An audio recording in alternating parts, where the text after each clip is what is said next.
सुजाता का स्वभाव बहुत ही दयालु था। वो भले ही गरीब थी, फिर भी वो लोगों की मदद करने से कभी पीछे नहीं हटती थी।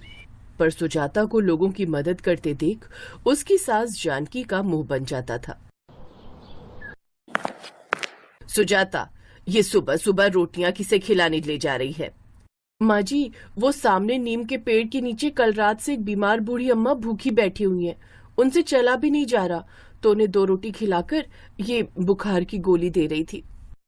रोटी और दवाई तो तू देकर आ जा, पर इन सब का तुझे कोई फल नहीं मिलने वाला। हम कल भी गरीब थे, आज भी गरीब हैं और कल भी गरीब ही रहेंगे। बल्कि तू ऐसे रोटियां बनाकर दूसरों को खिलाकर अपने घर में ही अनाज कम कर रही है। तू तो ऐसे करती है जैसे तू बहुत लखपति हो। ये तो वो कहावत हो गई, घर में नहीं है दाने, अम्मा चली भुनाने। माँ जी, मैं व्यर्थ का दिखावा नहीं करती हूँ। मैंने रूखी सूखी रोटी बनाई है, वही अम्मा को दे रही हूँ। कोई पूरी पकवान नहीं बनाए। अक्सर ही सुजाता का मन अपनी सास के तानों के कारण बहुत खराब रहता था। सुजाता का पति मोहन गांव के सेठों के खेतों पर नौकरी करता था, जिसके उसे बहुत कम पैसे मिलते थे। मेहनत करके दिन भर में सेठ लोग उसे मुश्किल से 50 रुपए या फिर हद से हद 60-70 रुपए तक ही देते थे। महंगाई के जमाने में ये पैसे पूरे नहीं पड़ पाते थे। फिर भी सुजाता के चेहरे पर हमेशा सुकून रहता था, क्योंकि वो भगवान पर बहुत विश्वास रखती थी और सदैव अच्छे कर्म करती थी। वो कभी किसी का बुरा नहीं सोचती थी। एक दिन सुजाता अपने दोनों बच्चों ज्योति और मोनू के साथ बाजार से लौट रही थी। तभी सड़क के किनारे एक बूढ़ा आदमी टमाटर से भरी बैलगाड़ी लेकर जा रहा था। अचानक उसका बैलेंस बिगड़ा और टमाटर की भरी हुई गाड़ी पलट गई। उस समय सड़क पर कोई भी नहीं था। हे भगवान, ये क्या हो गया? मेरी तो पूरी गाड़ी उलट गई। इतने टमाटर अकेला कैसे गाड़ी में वापस भरूं? घबराओ नहीं बाबा, मैं तुम्हारी मदद करती हूँ। ज्योति, मोनू, चलो बच्चों, जल्दी जल्दी इनके टमाटर वापस गाड़ी में रखवा देते हैं।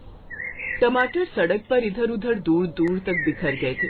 सुजाता ने अपने बच्चों के साथ मिलकर उस बूढ़े आदमी के सारे टमाटर बटोर कर जल्दी जल्दी गाड़ी में वापस भरवा दिए।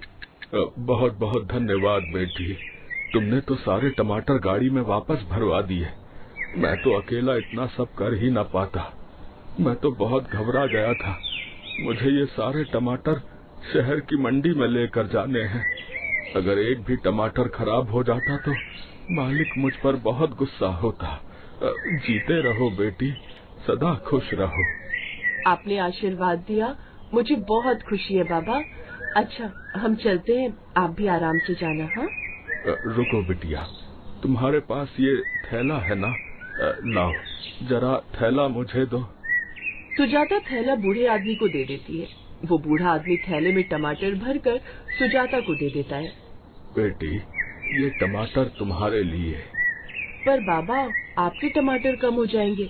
कोई बात नहीं बेटी, जितने टमाटर कम होंगे उतने पैसे मैं अपनी कमाई से कम करवा दूंगा। तुमने जो मेरे लिए किया है उसके बदले एक पिता की तरफ से अपनी बेटी को उपहार में ये टमाटर है। ज्यादा नहीं तो इतना तो मैं कर ही सकता हूँ ना बेटी। धन्यवाद बाबा। सुजाता टमाटर से भरा थैला लेकर बच्चों के साथ घर आ जाती। अरे सुजाता, इतने सारे टमाटर ये तुम कहाँ से खरीद लाई? सुजाता इससे पहले कुछ देखिए पेरिस ओलंपिक जियो सिनेमा पर। बोलती दोनों बच्चों ने ही अपने पिता को सारी बात बता दी। पापा, पापा, सड़क पर एक बूढ़े बाबा के टमाटर गिर गए थे। हमने उनके टमाटर वापस गाड़ी में रखे तो उन्होंने ये बहुत सारे टमाटर माँ को दे दिए। हाँ, सड़क पर बहुत दूर दूर तक टमाटर बिखर गए थे। हमने सारे टमाटर बटोर कर उनकी गाड़ी में डाले। अच्छा, तो ये बात है। चलो अच्छा है, कुछ तो ढंग का काम करके आई, वरना दूसरों की मदद करके खाली हाथ ही लौटती है। सुजाता को पता था उसकी सास ऐसे ही बात करती है, इसलिए वो कुछ नहीं बोली। उसी शाम आसमान में काले बादल छा जाते हैं। ऐसा लगता है मानो बारिश होने वाली हो। थोड़ा तेल और बेसन रखा है क्या? बारिश का मौसम है। मैं सोच रहा था आज रोटी रहने देते हैं, थोड़े पकौड़े ही बना लो। बेसन तो रखा है, थोड़ा तेल भी है, पर पकौड़े बनाऊं किसके? आलू प्याज तो घर में खत्म हो रहे हैं। या तो रहने ही देते हैं पकौड़े। कोई बात नहीं, जो रखा है वही बना ले। मोहन ने बहुत दिल से पकौड़े बोले थे। सुजाता सोचने लगी कि आखिर वो पकौड़े किसके बनाए। तभी उसकी नजर टमाटर से भरे थैले पर जाती है और उसके दिमाग में एक आइडिया आता है। सुजाता थैले में से कुछ टमाटर निकालती है, उन्हें गोल गोल काट कर मसालेदार बेसन के घोल में लपेटकर गरम गरम टमाटर के पकौड़े बनाने लगती है। सुजाता, तुम तो कह रही थी आलू प्याज खत्म हो गए हैं, फिर ये पकौड़े? ये टमाटर के पकौड़े हैं, खाकर बताओ कैसे बने हैं। अरे, टमाटर के पकौड़े! अरे वाह, ये तो तुमने कमाल कर दिया। ये तो खाने में बहुत ही स्वादिष्ट है।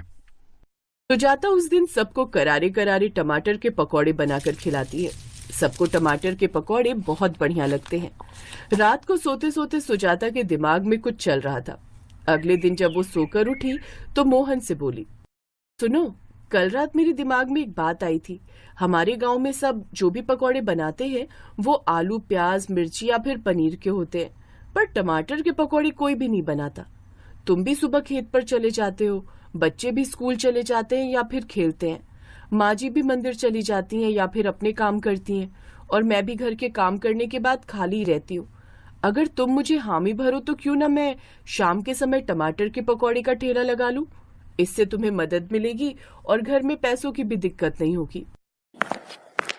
ये देखो, घर की बहू होकर अब बाजार में पकौड़े का ठेला लगाएगी। माँ जी, गाँव की सभी औरतें कुछ न कुछ काम करने के लिए जाती हैं, और फिर मैं तो ये अपना खुद का काम कर रही हूँ। शहर में आदमियों के साथ साथ औरतें भी काम करती हैं, तो गाँव में क्यों नहीं। ठीक है सुजाता, जैसी तुम्हारी मर्जी। मुझे तुम पर पूरा भरोसा है कि तुम कुछ अच्छा ही करोगी।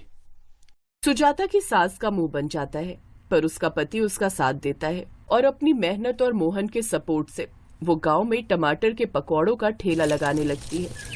शुरू शुरू में गांव में सबने बहुत बातें बनाई, पर जब टमाटर के पकौड़े खाकर देखे तो सबकी बोलती बंद हो गई। ये तो मोहन की बीवी है ना, जिसने टमाटर के पकौड़ों का ठेला लगाया? हाँ, लगता है नया काम शुरू किया है। सबको काम करने की पड़ी है। देख तो सही पकौड़े कैसे बना रही है। देखें तो सही कि पकौड़े बना